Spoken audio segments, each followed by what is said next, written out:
Terceiro ano, olha nós aqui de novo, certo? Bom, pessoal, dando continuidade ao módulo 1, nós vamos falar sobre ditadura militar, certo? A gente já está quase concluindo o módulo 1, quase, certo? Ditadura militar é um assunto interessante, um assunto que eu acho que vocês vão gostar, certo? Bom, nós vamos nos basear por esses slides aqui, certo?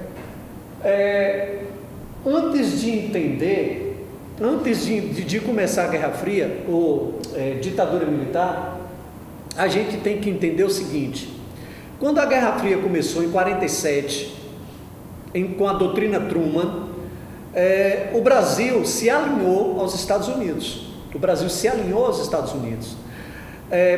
E esse alinhamento do Brasil com os Estados Unidos começou com o presidente Truman. Aliás, começou com o presidente Dutra, Eurico Gaspar Dutra, que nós falamos dele na aula passada. E Dutra começou a alinhar de tal forma que, como os militares vão dizer lá na frente, tudo que é bom para os Estados Unidos é bom para o Brasil. E nós passamos a fazer a política antissocialista, anticomunista, que os Estados Unidos pregavam essa política, certo? Principalmente baseado no macartismo, que era perseguição sistemática a todo cidadão americano acusado de ter alguma ligação, de ser adepto das ideias do comunismo socialismo, ok?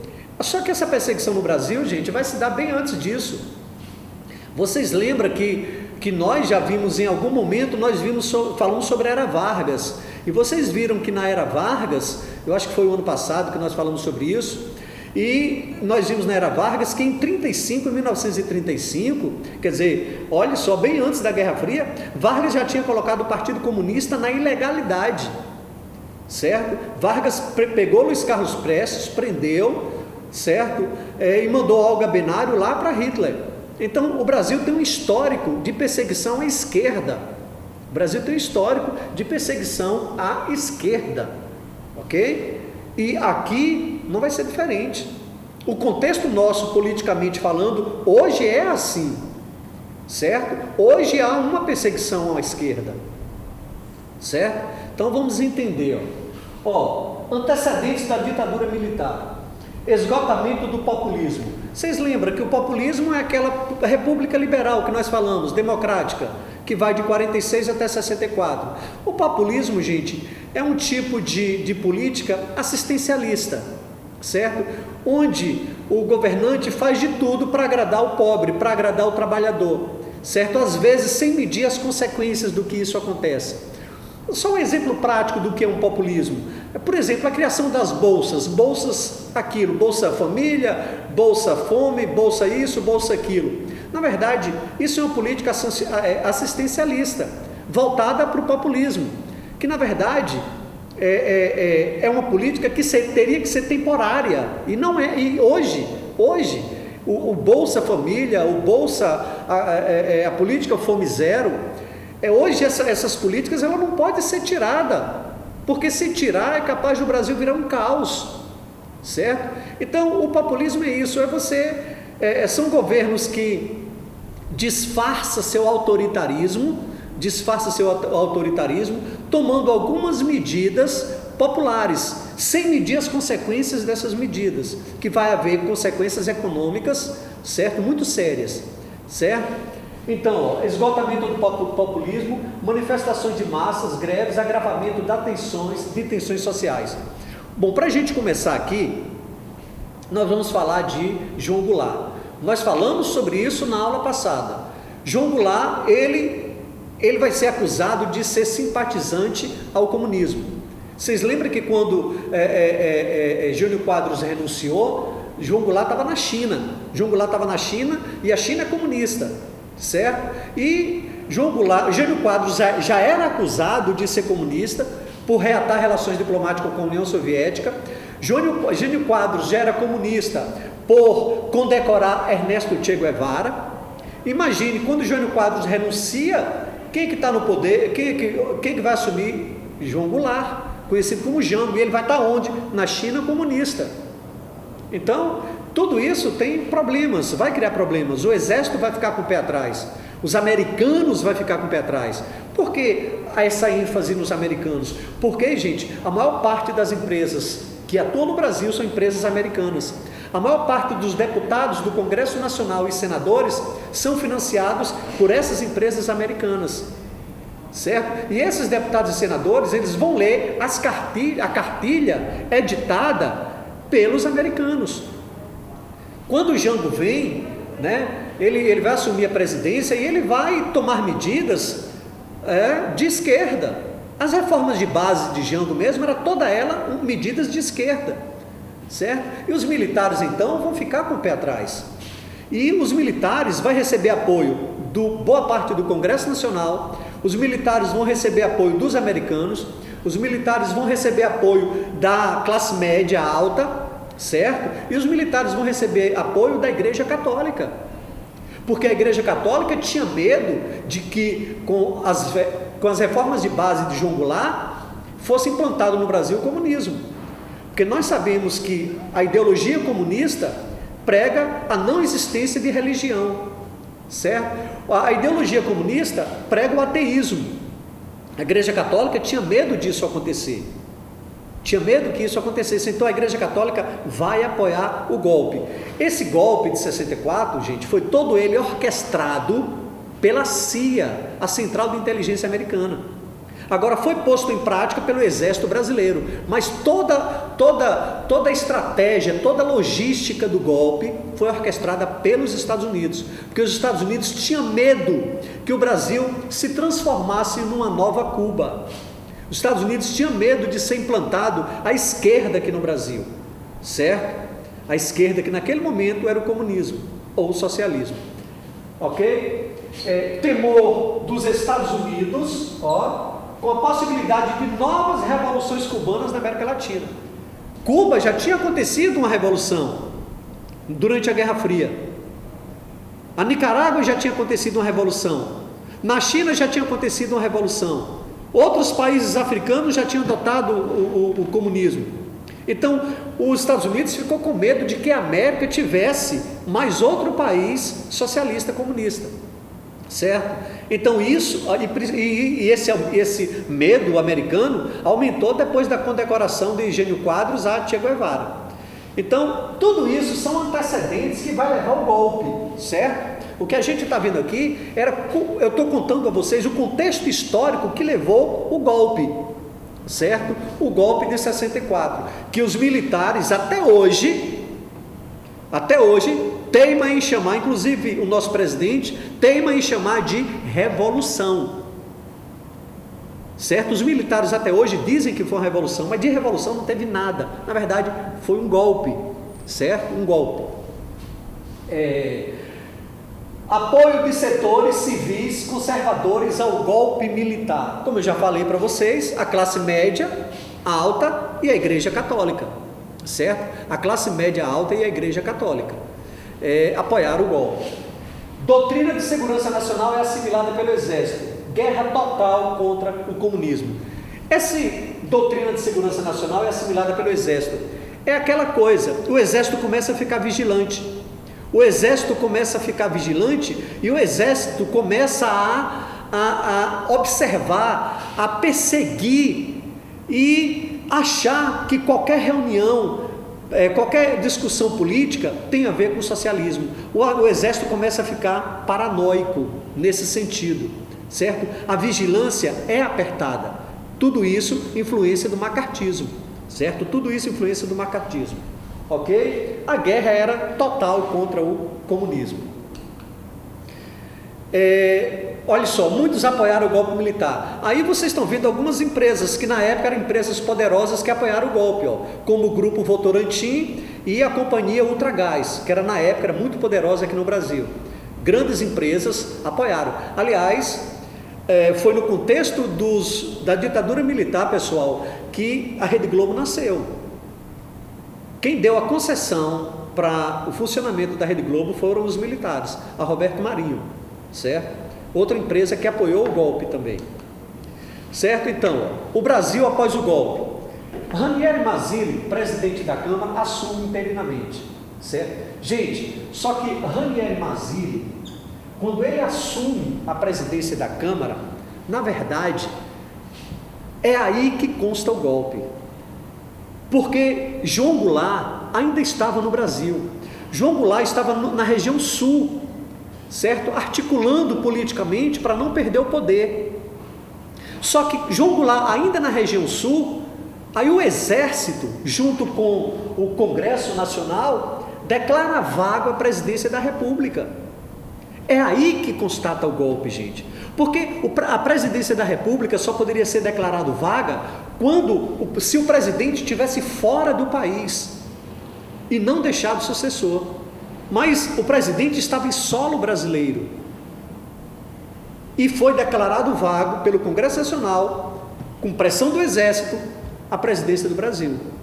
Em declarado vago a presidência do Brasil, que é aí que constata o golpe, assume Ranieri Mazzilli, o presidente da Câmara, que na verdade quem vai governar de fato é uma junta militar, certo? Junta militar, gente, são 3 pessoas representando as Forças Armadas, Marinha, Exército e Aeronáutica, certo? Que era chamado pelo Exército de Comando Supremo Revolucionário, certo? O Brasil ainda não é governado por um presidente, mas por uma junta, Essa junta assumiu logo depois de Ranieri Mazzilli, certo? Logo depois de Ranieri Mazzilli.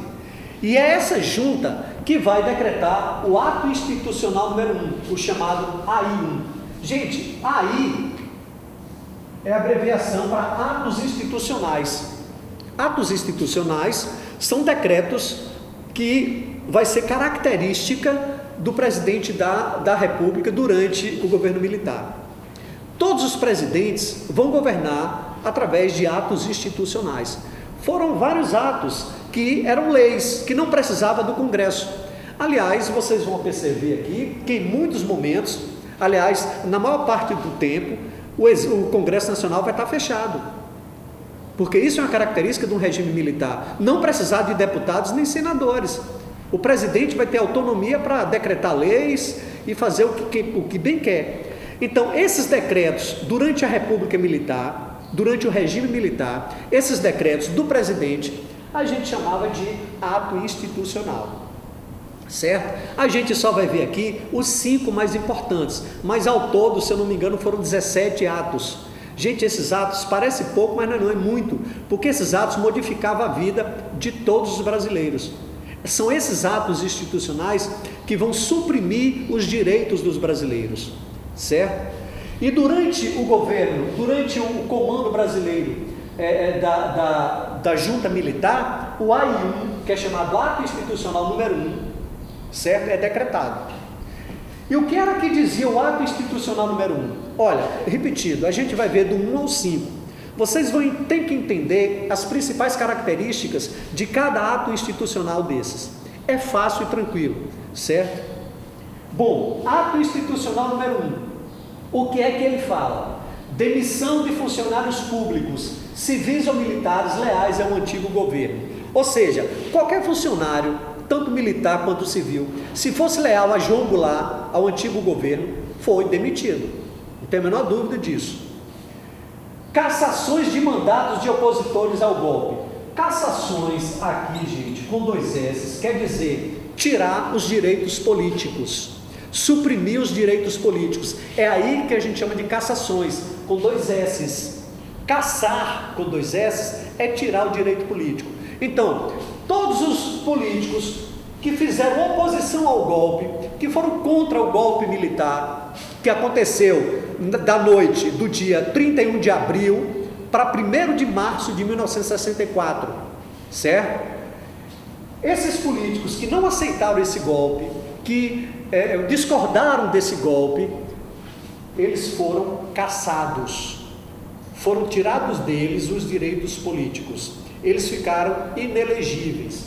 Tudo isso decretado pelo ato institucional.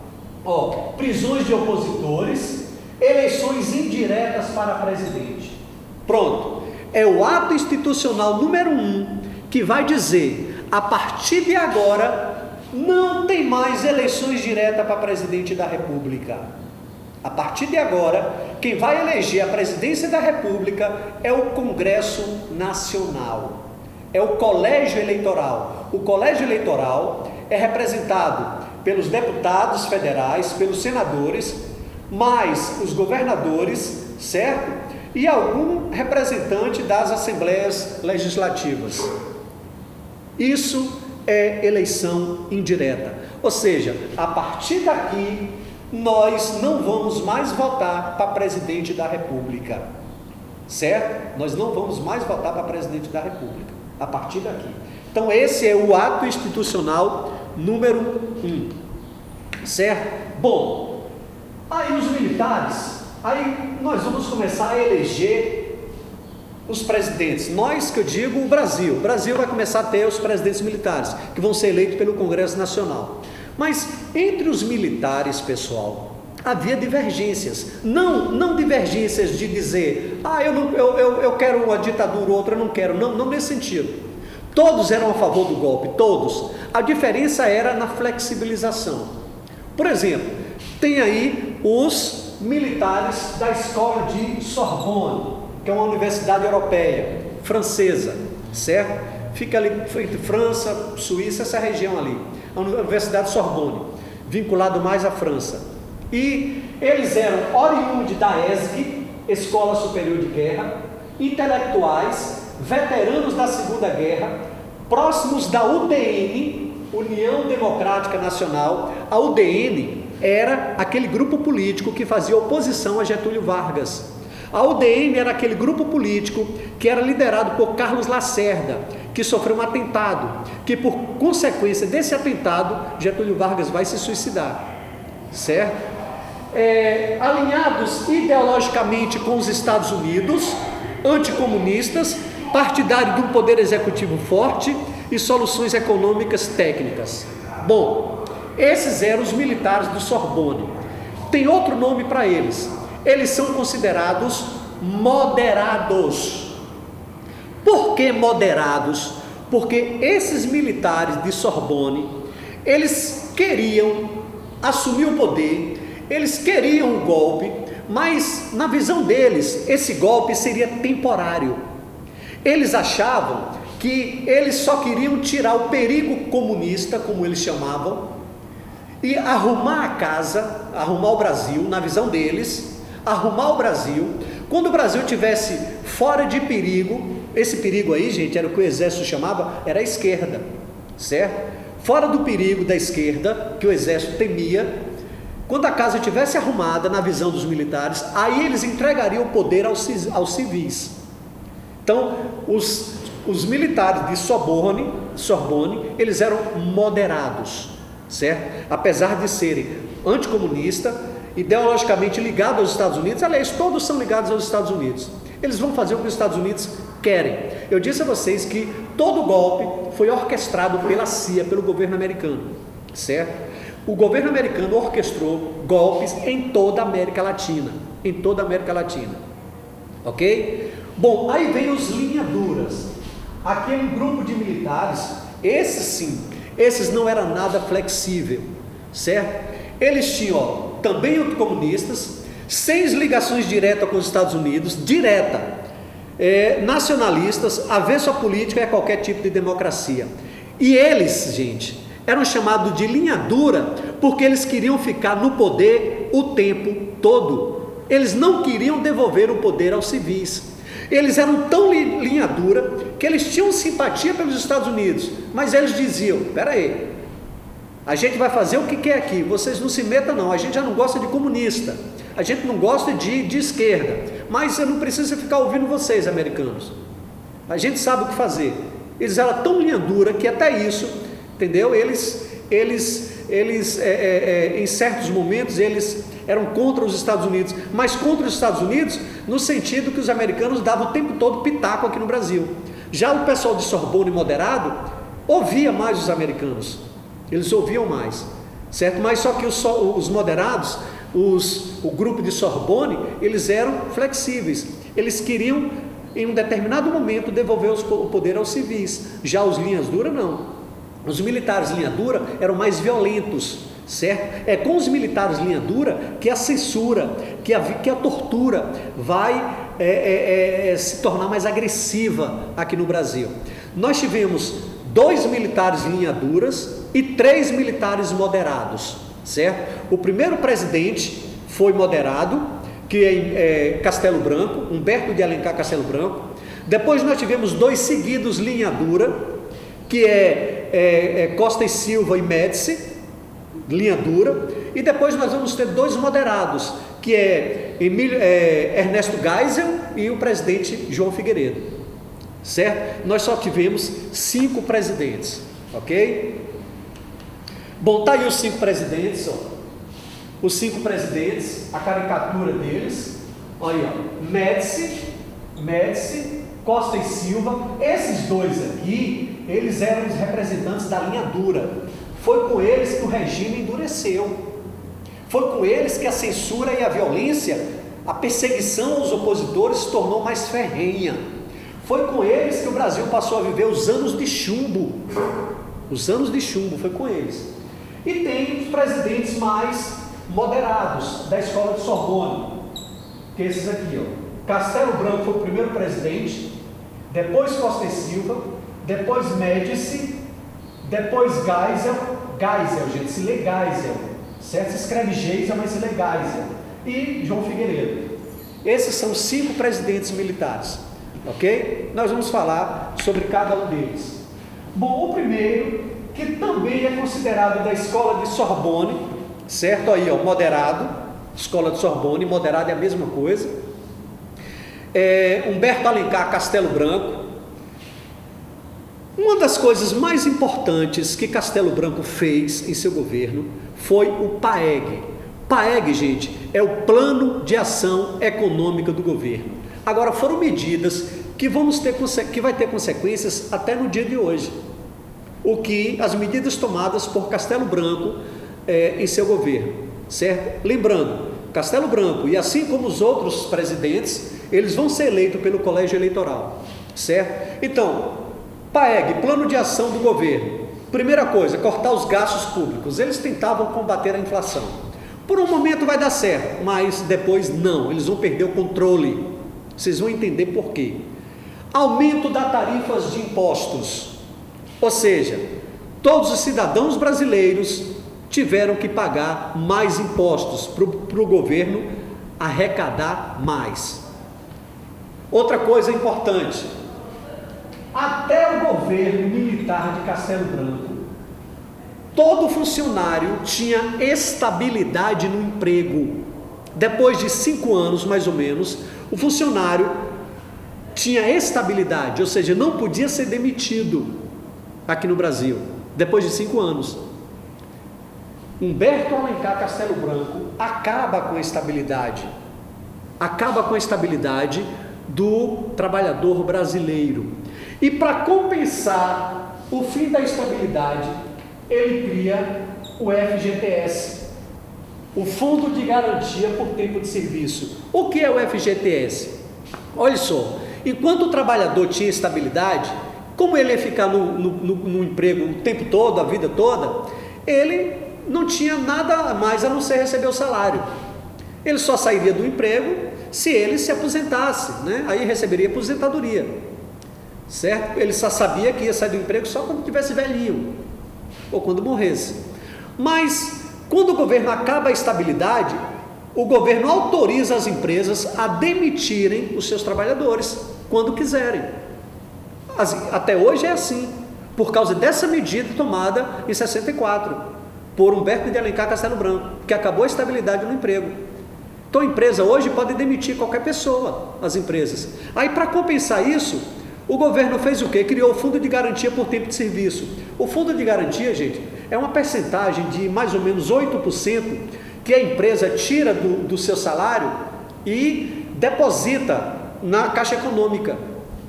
Para quando você for demitido, você vai lá e recebe esse Fundo de Garantia. Todo mês, 8% do seu salário, a empresa pega e deposita na Caixa Econômica, numa conta de FGTS.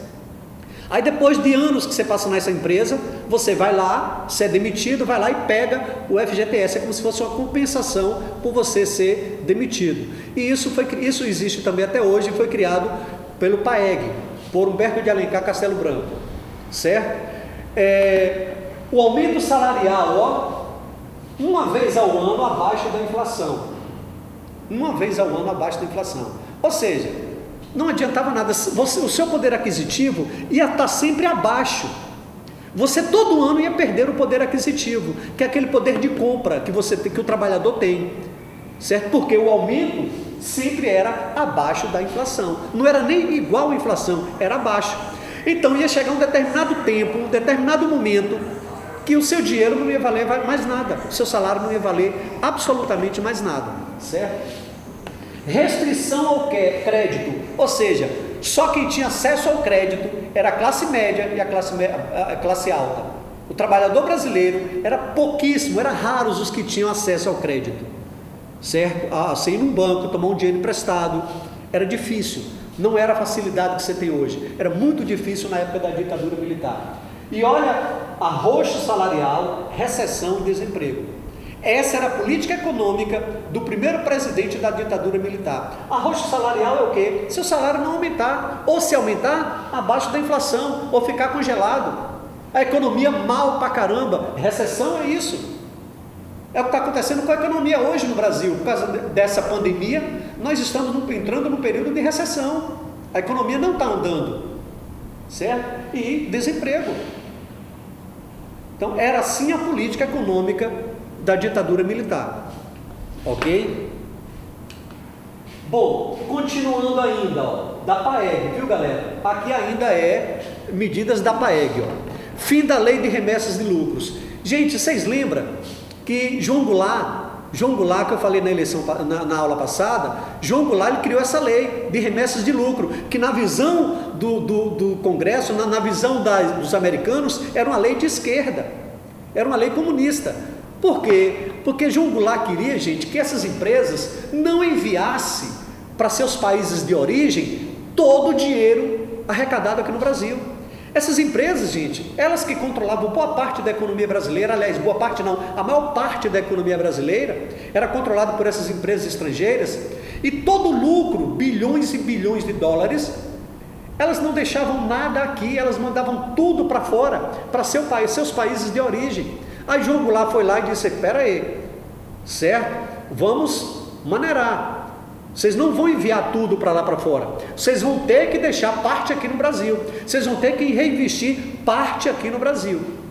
Então João Goulart criou essa lei, que na época foi considerada uma lei de esquerda, uma lei comunista.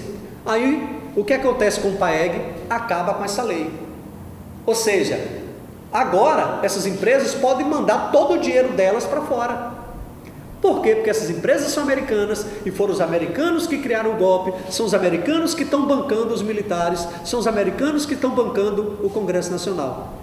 Então as empresas americanas têm o direito de só deixar no Brasil aqui o suficiente para pagar os trabalhadores, o resto tudo é mandado para fora, certo?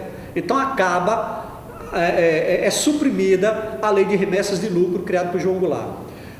Desvalorização monetária, o dinheiro é desvalorizado, o cruzeiro novo. Gente, o Brasil é um dos países que mais, o Brasil, se não me engano, teve 8 moedas diferentes. Isso é muito, gente, para um país. Quer dizer, um país que muda seu dinheiro o tempo todo, é um país que a economia vai mal o tempo todo, certo? Vai mal o tempo todo, certo? O dinheiro passou a ser o cruzeiro novo. Compra de empresas nacionais por estrangeiras, ou seja, além da estrangeira ser maioria no Brasil, as poucas empresas brasileiras eram compradas por empresas estrangeiras, porque os militares davam essa abertura, certo? Os militares davam essa abertura, diferente de Getúlio Vargas e de João Goulart, que praticavam uma política nacionalista, de valorização das empresas nacionais. Os militares faziam o oposto, vendiam nossas empresas, certo, para as empresas americanas. Renegociação da dívida externa, claro, todo governo faz isso, renegocia a dívida externa. Desde quando nós nascemos, certo, em 1500, certo? E começamos a caminhar em 1822, começamos a caminhar sozinho, com a independência. Nós devemos. E sempre tivemos que renegociar nossas dívidas, sempre. Novos empréstimos, quando a gente ia renegociar nossas dívidas, nós pedíamos novos empréstimos. Aliás, vocês vão ver um gráfico aqui, que o quanto que nossa dívida externa aumentou durante o governo militar. E o quanto da concentração de renda, ou seja, a desigualdade social aumentou durante o governo militar, certo?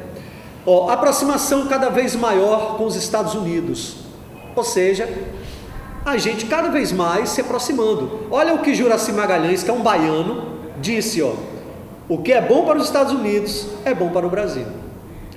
Quer dizer, um país completamente diferente da gente, um país rico, com outra estrutura, com um IDH baixíssimo, ele quer comparar com a gente, ou seja, o que é bom para eles, eles achavam que é bom para a gente, só que não é bem assim. Cada país, gente, tem um povo diferente, tem uma cultura diferente, tem um modo de vida diferente, tem uma estrutura diferente, tem costumes diferentes, certo? Mas era assim.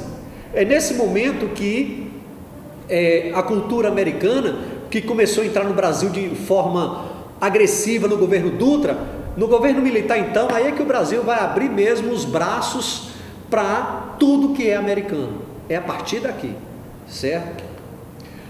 Olha aí, plano econômico, euforia no começo, crescimento do PIB. Gente, aí a gente está falando mais ou menos olha, você vê que até 68 a inflação realmente deu uma queda, mas depois vocês vão ver o quanto que vai aumentar. Em 64 a inflação era de 92%, em 68 passou a 25%. Gente, imagine, gente, ao ano. Sabe quanto, hoje, 2020, a inflação, ela tem mais ou menos o quê? Às vezes não chega nem a, talvez 1%, 2%, 3% ao ano. Em 68 chegou a 25%. É baixo em relação de quando os militares chegou ao poder. Mas até o final vocês vão ver o quanto que essa inflação vai aumentar. E no gráfico de baixo você vê o PIB. O crescimento do produto interno bruto foi de forma avassaladora. Em 68 atinge o ápice, aqui em 68, que é quando começa o chamado milagre econômico. O Brasil chegou a crescer 11,2% ao ano. Gente, um crescimento assustador. Imagine que nos últimos 50 anos, nos últimos 30 anos, vamos dizer assim, nos últimos 30 anos, a nossa economia cresceu mais na época do governo Lula, que cresceu 5, alguma coisa por cento ao ano. Depois desse crescimento de 5,8%, nunca mais teve um crescimento tão absurdo. Imagine, em 68 até 71, 72, cresceu 11% ao ano, mais ou menos isso. É isso que a gente chama de milagre econômico, um crescimento excessivo, agressivo da economia brasileira. Só que você vai ver que esse milagre não era santo durante esses 3 anos. Esse milagre, gente, só beneficiou a classe média alta e os grandes empresários e as multinacionais. O povo não teve acesso a esse crescimento econômico. Esse crescimento econômico teve como consequências o aumento da concentração de renda. Os ricos se tornaram mais ricos, certo? O pobre se tornou mais pobre, certo? Foi um bolo que cresceu, que fermentou, só que não foi dividido para o povo brasileiro. Mas houve esse momento. Alguns defensores da ditadura citam só o milagre econômico para enaltecer o período econômico da ditadura militar. Só que esse milagre econômico, repetindo, foi 3, 4 anos só. E mesmo assim, só foi beneficiado a classe média e as grandes empresas, as multinacionais, os bancos. Só. Prorrogação do mandato presidencial até março de 67. Por isso que Castelo Branco vai governar até 67. O governo começa a se tornar impopular. Está vendo?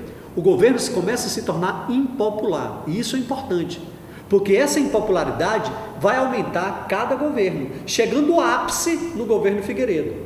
O ápice no governo Figueiredo, quando vai ter a campanha das diretas já. Bom, em 65, gente, vai ter eleições. Observe, vai ter eleições, mas para deputados federais, para senadores e para governo. Ainda não tem eleições para presidente da República, que foi canceladas as eleições. Mas para todos os outros setores vai ter eleições.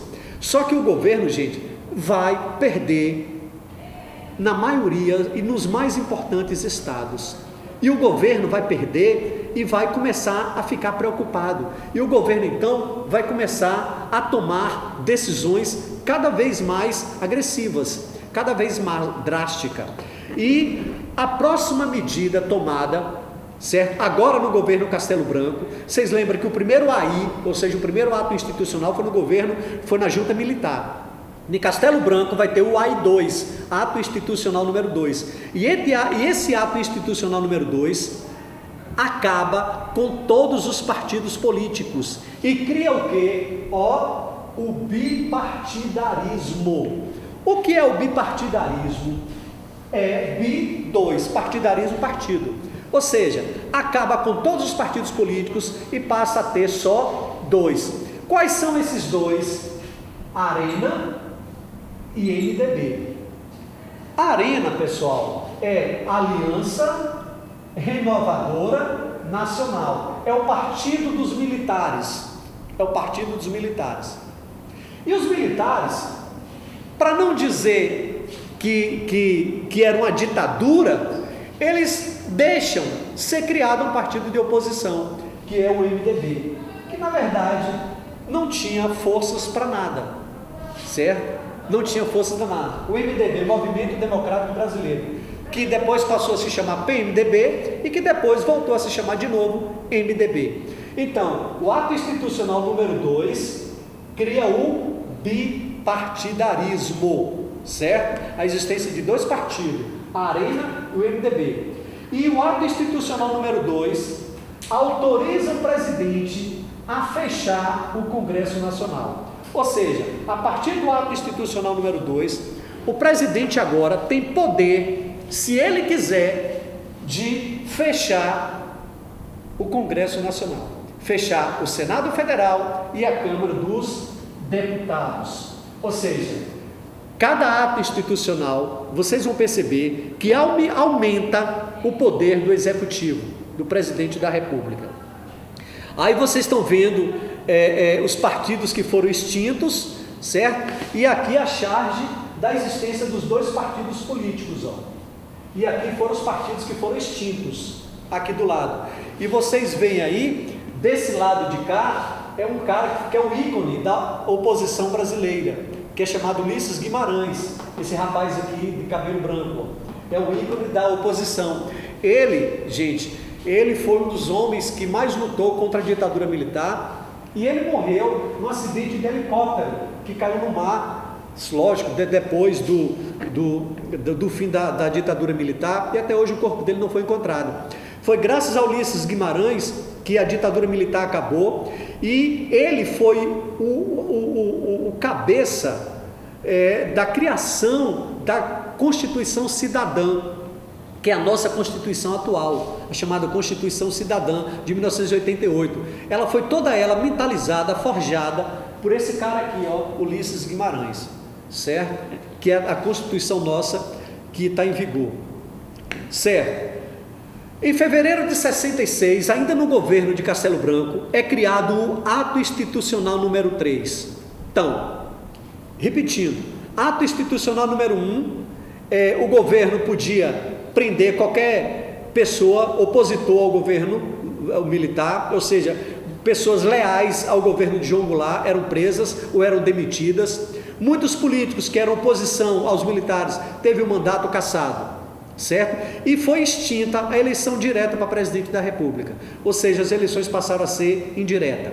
Aí vem o AI-2, o ato institucional número 2, que foi o primeiro do governo de Castelo Branco, porque o ato institucional número 1 foi durante a junta militar. O ato institucional número 2 cria o quê? O bipartidarismo. Acaba com todos os partidos políticos e cria só 2. Quais são os dois? Arena e MDB. O Arena é o partido do governo e o MDB é o partido da oposição. Aí vem agora o ato institucional número 3. Esse ato institucional número 3 também, assim como o ato institucional número 2, é consequências das eleições de 65, onde o governo perde em boa parte do Brasil, nos estados em boa parte do Brasil, que houve eleições para governadores, para senadores, para deputado. E esse AI3 suspende agora as eleições diretas para governador. Gente, a partir de agora, com o ato institucional número 3, não podemos mais votar para governador. Os governadores agora são indicados pelo presidente militar, certo? Não só os governadores, como também os prefeitos das grandes cidades. Os prefeitos das grandes cidades também são prefeitos indicados pelos militares. Olha, uma cidade, ela é considerada estratégica. Ela é considerada estratégica quando ela tem indústrias de importância nacional, quando ela tem uma usina hidrelétrica, quando ela tem uma usina siderúrgica, quando ela tem uma série de fábricas que são consideradas importantes para o país. Essa cidade é considerada estratégica. Então os prefeitos dessa cidade foram nomeados pelos militares. Cidades a partir de 200 mil habitantes em diante, essas cidades foram suspensas, certo? As eleições para prefeito. Só tinha eleições para prefeito em cidades pequenas, certo? De menos de 200 mil habitantes. Tudo isso foi criado pelo ato institucional número 3, certo? Bom, gente, os militares... Deixa eu só trocar a bateria aqui. Certo. Tem uma pausinha pra mim. Bom, pessoal, olha só. Os governos militares, eles vão começar a apertar o cerco. Os militares estão apertando o cerco cada vez mais, estão se tornando cada vez mais agressivos com os atos institucionais, certo? E para tentar lutar contra esses atos institucionais, contra os governos militares, políticos que antes eram inimigos passam a se aliar.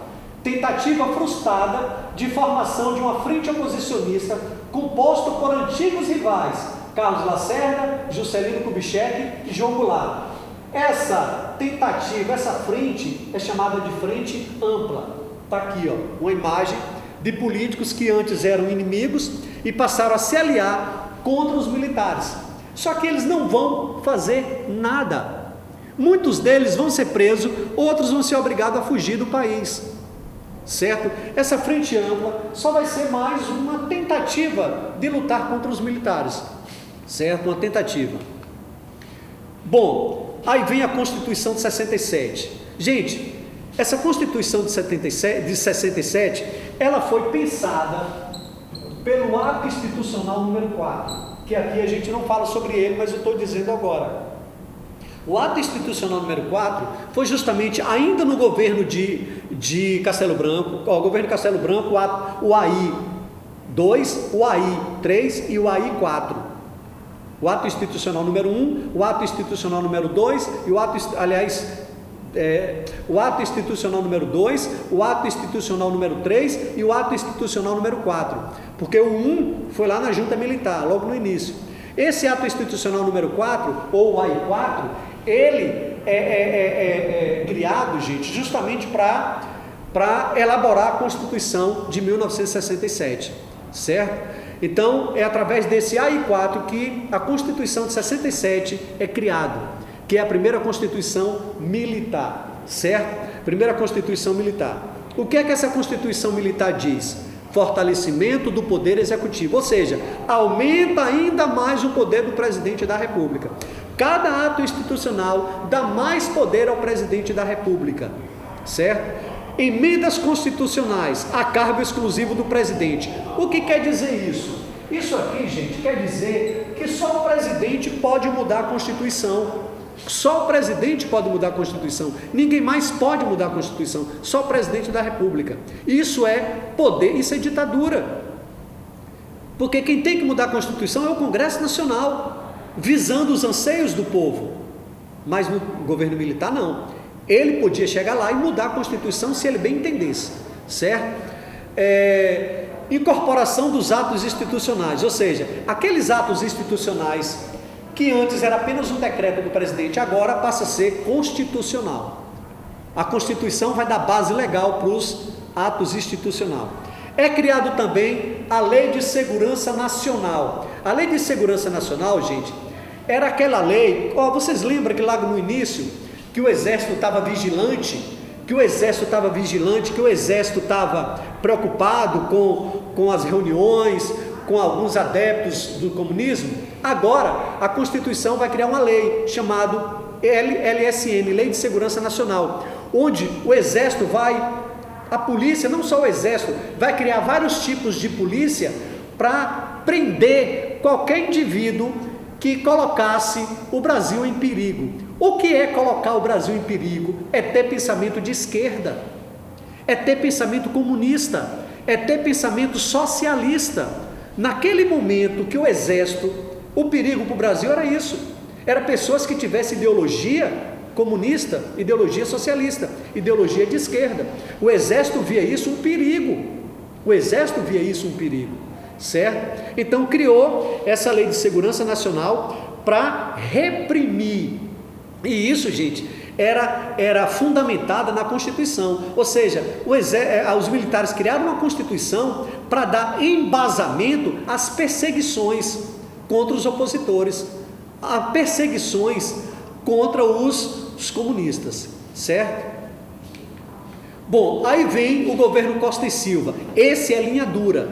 Se o cara, Humberto Alencar Castelo Branco, que era moderado, já era desse jeito, já era uma política agressiva, forte, repressiva, imagine no governo desses linha dura, como era Costa e Silva e Emílio Garrastazu Médici, os dois seguintes, vai ser pior ainda. Então, no governo Costa e Silva, começam as manifestações estudantis contra o governo, oposição ao acordo MEC-USAID, ou seja, os militares, gente, vocês lembram que os militares diziam, tudo que é bom para os Estados Unidos é bom para o Brasil, e os Estados Unidos então começou a importar a maneira de ensinar dos americanos para nós, certas técnicas de ensino dos americanos para nós, o que ensinava nas escolas americanas para nós, inclusive vieram os professores americanos para tentar dar base em tudo isso, só que os estudantes brasileiros eram contra, e os intelectuais brasileiros eram contra isso, certo? Esse acordo foi do Ministério da Educação e Cultura do Brasil, com mais ou menos o equivalente ao Ministério da Educação e Cultura deles lá. Só que os estudantes, os intelectuais brasileiros eram contra isso, porque eles diziam que a realidade nossa é uma realidade diferente dos Estados Unidos, e é verdade. A nossa realidade é diferente da realidade americana. Imagine, gente, a nossa realidade aqui, Nordeste, já é diferente da realidade do Sudeste.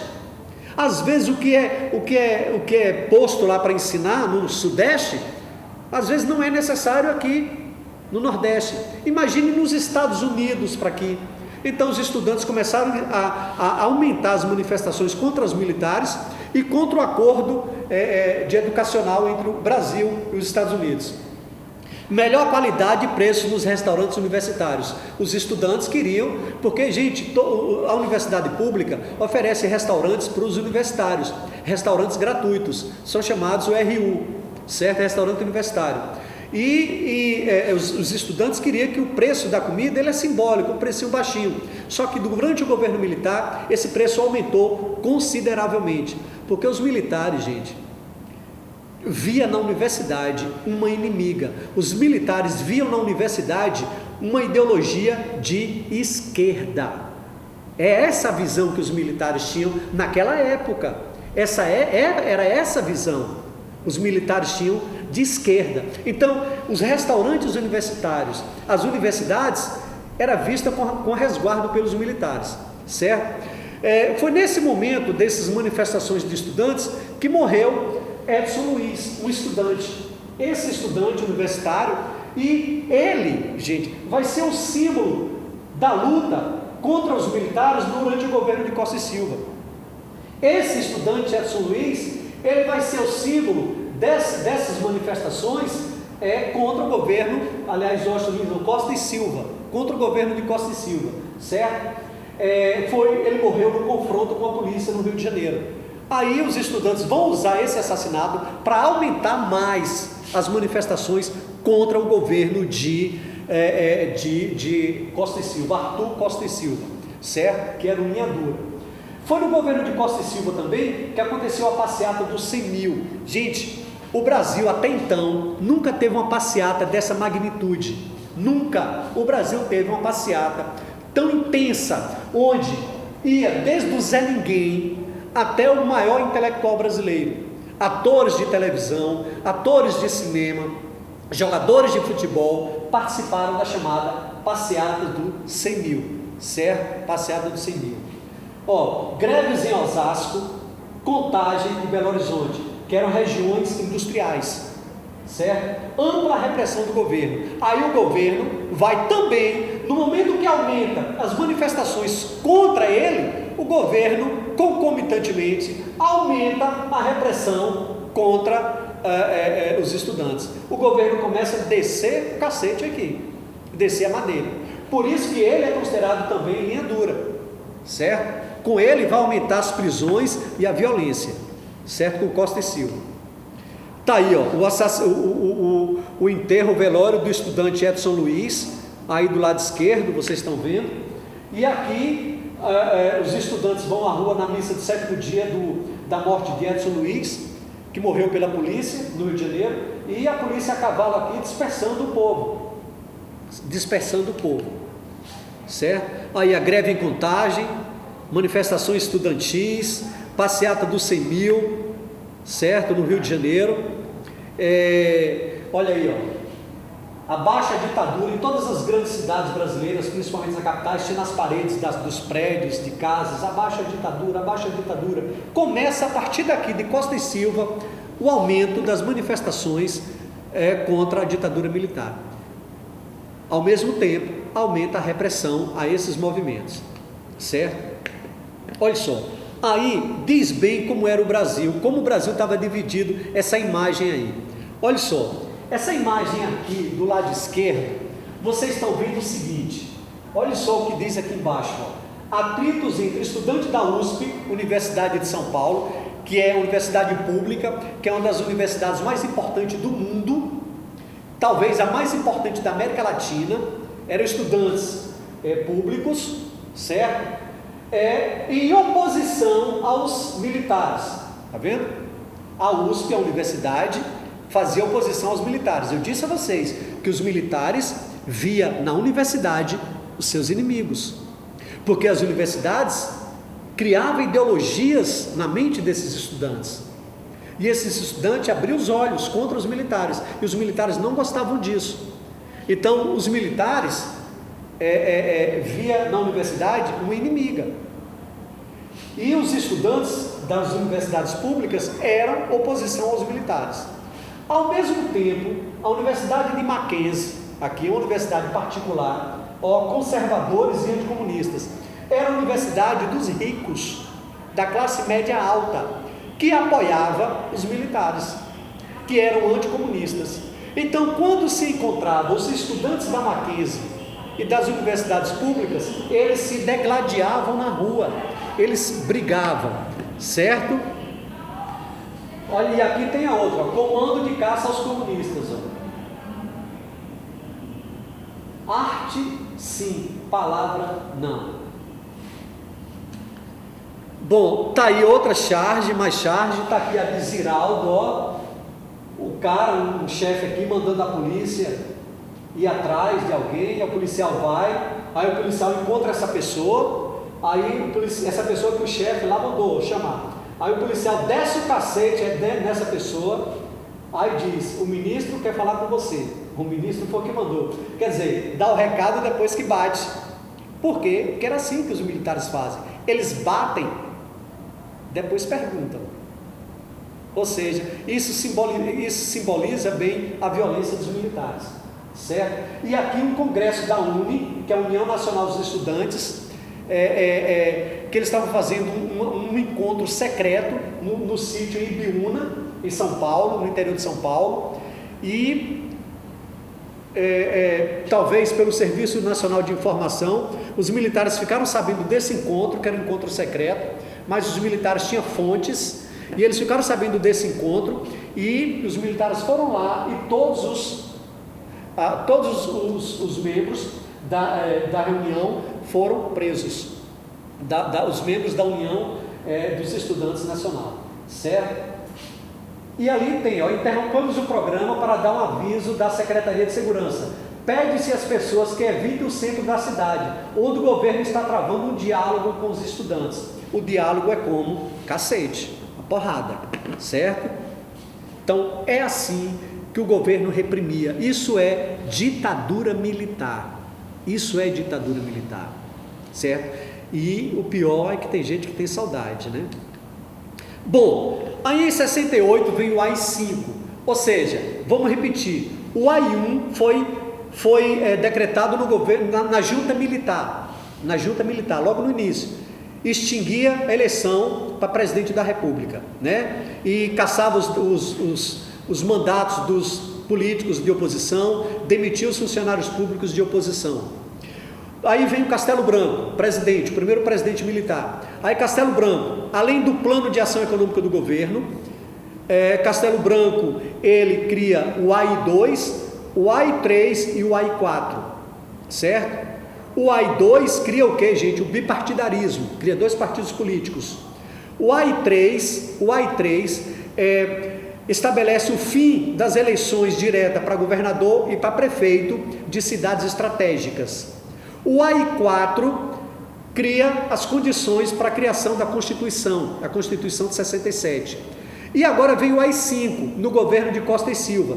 Esse é o pior ato institucional. O mais repressivo de todos. Maior repressão da ditadura militar. Pretexto do discurso de Márcio Moreira. Márcio Moreira foi um cara que discursou lá no Congresso, no Congresso Nacional, pedindo para o povo boicotar o 7 de setembro, para o povo não participar do 7 de setembro, e isso os militares não gostaram. Por causa desse discurso de Márcio Moreira, é que o governo vai decretar o AI-5. Fechamento do poder legislativo, o governo fecha o Congresso Nacional, ok? Suspensão dos direitos civis, políticos e individuais, ou seja, todos os direitos do cidadão são suprimidos, ninguém mais tem direito a nada. Intervenção em estados e municípios. O governo militar agora poderia intervir nos governos estaduais e nos municipais sem dar nenhuma satisfação. Chegava, podia tomar a Bahia, tomar Salvador, os municípios, se bem quisesse, certo? Permissão para caçar, tirar os mandatos, demitir, prender, editar leis, ou seja, fazer o que ele quisesse, gente. Aqui ele começou a caçar mandato político de todos.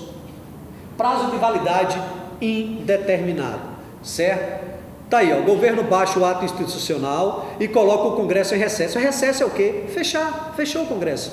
E aí o deputado Márcio Moreira, que foi por causa do discurso dele, pedindo para boicotar a ditadura, pedindo para boicotar o 7 de setembro, que começa o AI-5 e começa tudo isso aqui, certo? Aí o Brasil também vai reagir. Eles vão reagir como? Iniciando uma luta armada contra os militares. Gente, grupos armados vai começar a surgir no Brasil, grupos de esquerda. Eles viram que a única maneira de combater a ditadura militar era se pegar sem armas. Então, essas siglas que vocês estão vendo aí, todas elas são grupos armados que vão surgir aqui no Brasil, certo? Grupos armados que vão lutar contra a ditadura militar. Guerrilha urbana. Guerrilha, gente, é aquela tática onde você ataca e esconde, As principais guerrilhas no Brasil surgiram nas cidades, e eles sequestravam embaixadores e diplomatas estrangeiros, assaltavam bancos. Por que eles assaltavam bancos? Para ter dinheiro, gente, para dar condições para eles armarem os planos deles. Por exemplo, para sequestrar um embaixador, um diplomata, tinha que ter toda uma estrutura, e eles não tinham dinheiro. Aí eles tinham que assaltar banco, para o banco do governo, os bancos oficiais, dos militares, justamente para poder bancar toda a sua estrutura. E eles, quando sequestravam o embaixador, eles trocavam por prisioneiros políticos. Eles não queriam dinheiro em troca, eles trocavam por prisioneiros políticos, certo? E teve a guerrilha rural, que foi no Araguaia, a guerrilha do Araguaia. Essa guerrilha do Araguaia, gente, o governo descobriu a sede deles, lá no interior da região ali centro-norte, e todos foram assassinados, certo? Todos foram assassinados. Está aqui Carlos Marighella, que eu considero um dos heróis da esquerda. Ele foi assassinado pelos militares com um tiro no rosto, dentro do Fusca dele, certo? E está aqui Carlos Lamarck, que foi outro herói da esquerda, que também era capitão do exército, que foi assassinado pelos militares aqui no interior da Bahia. Carlos Marighella e Carlos Lamarck foram dois grandes líderes revolucionários da esquerda que combateu a ditadura militar, certo? E foram assassinados. Bom, aí, ó, guerrilha de esquerda. Esse deputado, esse aqui, ó, você vê Charles Elbrick, foi um dos embaixadores sequestrado pelos movimentos revolucionários, ó, em troca da soltura de presos políticos. Eles nunca pediu dinheiro. E esses grupos revolucionários eram tratados pelos militares como terroristas. Deixar bem claro isso. A esquerda para os militares é terrorista, certo? Está aqui um filme, que é esse companheiro, que trata dessa história aqui, ó, dessa história, e está aqui os prisioneiros que foram libertados depois da prisão, do sequestro de Charles Elbrick, certo? Prisioneiros aí, ó, libertados em troca do embaixador alemão. Aqui o embaixador americano e aqui o embaixador alemão, certo? Bom, Costa e Silva adoece e é afastado. Agora presta atenção, Costa e Silva linha dura. Sabe quem é o vice? Sabe quem é o vice-governador, o vice-presidente de Costa e Silva? Pedro Aleixo. Só que Pedro Aleixo, gente, é civil. Pedro Aleixo é civil. Só que ele não assume, os militares não deixam ele assumir, porque ele é um civil. E Costa e Silva era linha dura. Os militares do Círculo de Apoio de Costa e Silva era linha dura. Não deixou, então, Pedro Aleixo assumir. Aí quem assume é uma outra junta militar. Junta militar, vocês lembram que eu falei no início, são representantes do Exército, Marinha e Aeronáutica, são três representantes do Exército, Marinha e Aeronáutica, que vai formar a junta militar. Essa junta militar ela vai ser formada até a posse do próximo presidente, certo? Aí, ó, junta militar assume e escolhe o novo presidente. Olha a junta militar aí, representando as três forças, ó. E aqui o boletim médico que autorizando, falando da doença de Costa e Silva.